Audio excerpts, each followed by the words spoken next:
Paul Maynard, elected in 2010 as a Conservative MP for Blackpool and...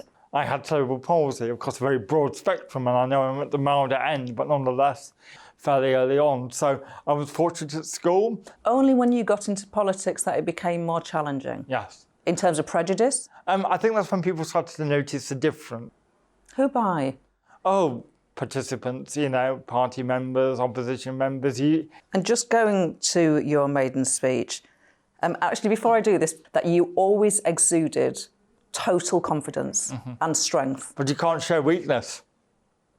And you never showed weakness. I remember exchanges with you, actually. You don't remember them, but I remember a particular exchange where I thought, oh, I better not mess with him. But that's all about every day, never dropping a ball because you don't think society or the system allows you to. Really impressive.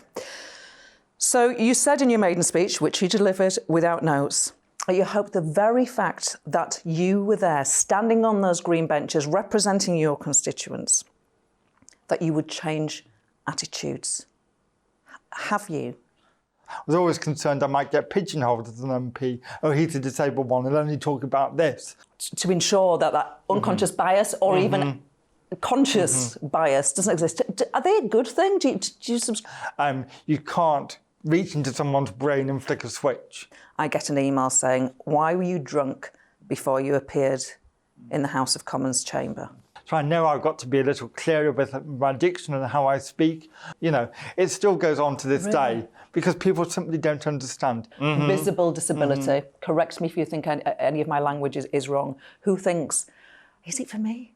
Is Parliament for me? What's your words of advice to them? Well, I always get a little concerned when people tell me that I'm a role model for them because I'm not a role model for anyone. My life easier. Is there such a thing? The mainstream of the party, and then I think we can deliver a much more powerful vision for the future. You once said, I see myself on the right of the party. I'm not a one nation wet lettuce. What's a one nation wet lettuce? That actually, anything radical, anything reformist, anything too changey. Was that an asset, or did there need to be some work done around how the civil service operates? It, you know, really unnerves me. So I think at the end of the day, my natural enthusiasm for the brief, the officials I work with remain some of my best friends that I see on a regular basis.